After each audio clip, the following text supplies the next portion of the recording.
Salut à tous, nouvelle vidéo, une demande un peu spéciale. On m'a demandé si j'avais tous les Paranormal Activity, et bien voilà, donc j'ai décidé de faire une petite vidéo sur les Paranormal Activity. C'est parti, numéro un, hop, Paranormal Activity numéro un. Donc chez Whiteside Video, le seul édité chez cet éditeur, et c'est fort dommage parce que j'adore ces éditeurs, ils ont toujours de bonnes idées pour les bonus, le packaging est sympa, et le master utilisé ainsi que le son est toujours bien travaillé. Donc voilà le tout premier, avec un petit fourreau cartonné. La classe, boîtier noir et noir, ça j'adore.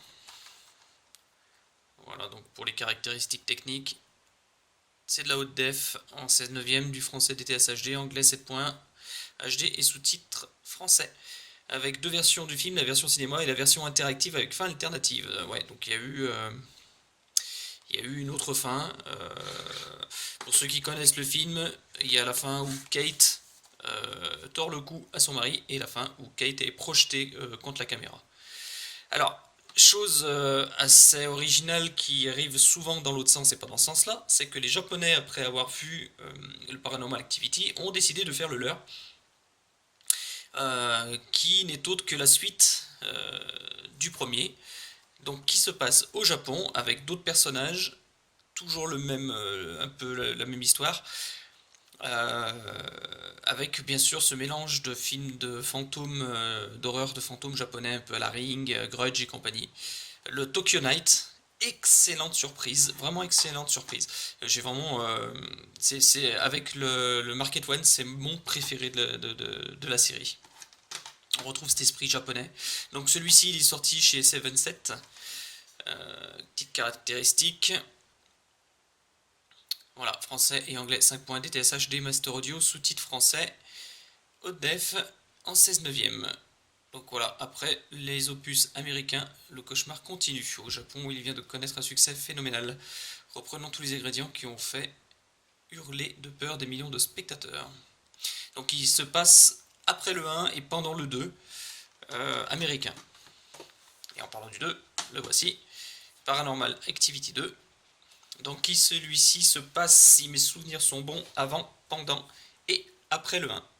On retrouve Kate, sa sœur, son mari et puis le neveu de Kate. Est venu ensuite Paranormal Activity 3. Alors celui-ci se passe, c'est un préquel au premier, c'est la jeunesse de Kate et de sa sœur. Voilà, démarrer, découvrir l'origine du phénomène. Donc il se situe avant le numéro 1. Il y a deux versions dessus, la version longue inédite et la version cinéma comme ils avaient fait sur le premier. À savoir qu'ensuite, à partir du 2, l'éditeur est Paramount. Voilà, disque, version longue inédite, version ciné, montage, et puis le DVD du film. Donc celui-ci se passe, je le répète, avant. Et arrivé ensuite le Paranormal Activity 4 qui se passe, alors si mes souvenirs sont bons, durant le 2 et après le 2. Ou pendant là, je me souviens plus. À revoir. Voilà, donc version cinéma, version longue non censurée, hein, ça c'est devenu après une habitude à chaque fois. Il y a eu ce qu'on peut appeler le 4.5, le Market One, qui était destiné à un public plus latino. Euh, Plutôt sympathique celui-là aussi. Voilà, on garde les mêmes ingrédients, mais déplacés dans un autre contexte. Donc version longue, version cinéma, comme d'hab. Voilà, plutôt sympa celui-là. Et enfin est arrivé, alors là c'était bon, ça explique pas mal de choses, ça explique pas tout. Le dernier qui remonte toute l'histoire, on sait à peu près de quoi il en retourne, justement de toutes ces manifestations. On pense tout de suite, quand on est dans le premier, à une maison hantée. Ensuite, on pense que c'est Kate qui est possédée. Et finalement, au fur et à mesure qu'on regarde le film, c'est une histoire de sorcière avec des voyages dans le temps. Voilà, le gros truc principal qui m'intéressait dans ce film, c'était la 3D, parce qu'il est sorti au cinéma en 3D, et en Blu-ray, la 3D a été annulée au dernier moment.